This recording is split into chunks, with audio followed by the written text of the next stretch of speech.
Xin chào, mình là Daniel, hoặc các bạn có thể gọi mình là Dad. Mình vẫn khỏe và hy vọng các bạn cũng vậy. Một chút về bản thân thì mình 22 tuổi. Mình sinh ra và lớn lên ở Việt Nam và hiện tại mình đang sống ở Canada.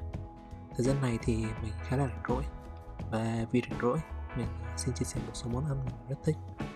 Hy vọng các bạn cũng sẽ thích nó. Thì ở đây là bacon carbonara. Đây là một món khá là đơn giản và có từ rất lâu đời ở Ý. Nguyên liệu truyền thống thì gồm có guanciale là thịt lợn muối ở một bá heo. Các bạn không thể tìm thấy thì có thể dùng pancetta hoặc là bacon, cũng là thịt lợn muối nhưng nó sẽ dễ tìm hơn rất nhiều. Ở đây mình dùng bacon vì cá nhân mình thích bacon hơn bởi lượng mỡ của nó ít hơn, và nếu các bạn ở châu Mỹ bạn có thể tìm nó rất là dễ dàng. Tiếp theo các bạn cần rượu trắng 100g linguine, 2 trái trứng và pecorino romano cheese. Thì việc đầu tiên các bạn cần làm đó chính là đun sôi nước và hãy season nước của bạn bằng muối biển. Thì người Italian có một câu nói rằng nước pasta cần phải salty at the sea, nghĩa là mặn như là nước biển. Thì vì các bạn lúc các bạn bỏ mì vô, xoay đều cho tới khi tất cả mì được ngập trong nước. Tùy vào loại mì sẽ có thời gian nấu khác nhau, thì loại này chúng ta cần 10 phút. Các bạn có thể nhìn trên bao bì để biết được thời gian nấu pasta. Và trong khi đợi pasta chín, chúng ta sẽ xử lý bacon.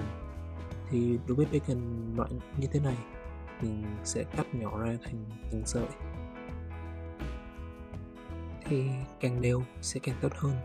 Khi bạn nấu bacon, bạn sẽ muốn chúng chín cùng một lúc.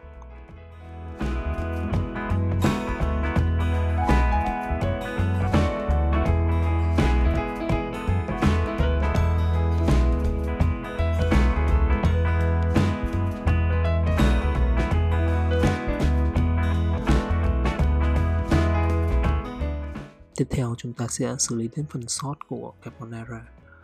Sẽ gồm có pecorino romano cheese và trứng. Một số người sẽ sử dụng cả parmigiano reggiano, nhưng mình sẽ theo công thức gốc và chỉ sử dụng pecorino. Thì tùy với độ cheesy mà bạn muốn thì bạn có thể tăng cheese hoặc là giảm cheese đi. Chúng ta sẽ không sử dụng muối vì cheese đã mặn sẵn rồi. Và mình sử dụng 2 quả trứng.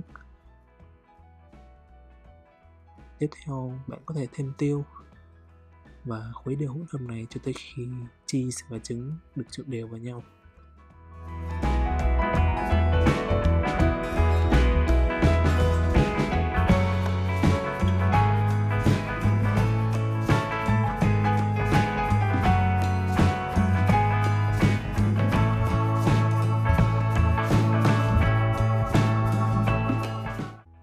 Tiếp theo, bacon đưa vào chảo còn chưa nóng và bắt đầu bật lửa lên.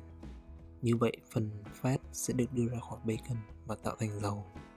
Nếu từ đầu chảo của bạn quá nóng, bacon sẽ cháy trước khi fat được tách ra ngoài.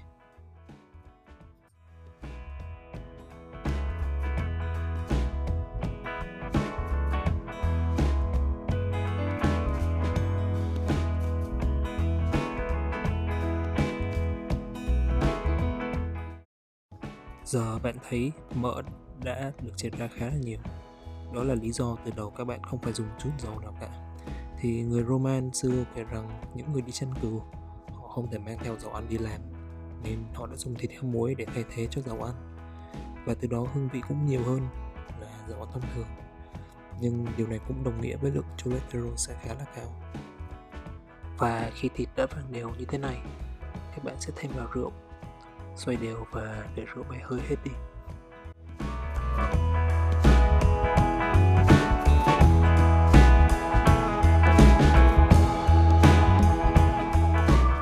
Và bây giờ chúng ta sẽ kiểm tra xem mì đã chín chưa, hay như người Italian nói là al dente, nghĩa là cắn tới răng. Thì bạn có thể ăn thử hoặc bẻ đôi ra, và khi nhìn thấy một đót trắng nhỏ giữa sợi mì thì đó là lúc mì của bạn đã chín vừa tới rồi. Bạn không muốn mì của mình quá chín như mì châu Á đâu. Thì mì của mình đã chín rồi. Đưa mì qua chảo và thêm một chút nước mì. sau đó trộn đều.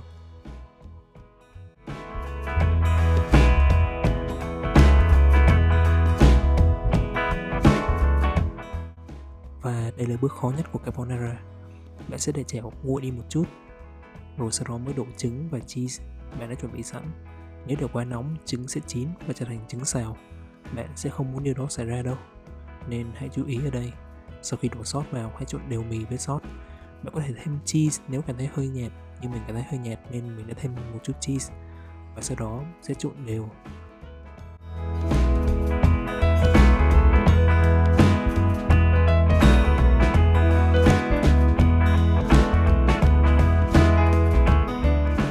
Và đây là độ creamy của sốt mà mình muốn.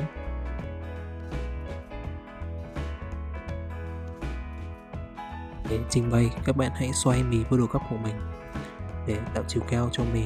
Sau đó topping là bacon và sốt còn lại sẽ để phủ lên bề mặt của mì. Bạn có thể thêm extra cheese lên trên bề mặt của mì. Và đó là bacon carbonara. Hy vọng các bạn sẽ thích nó.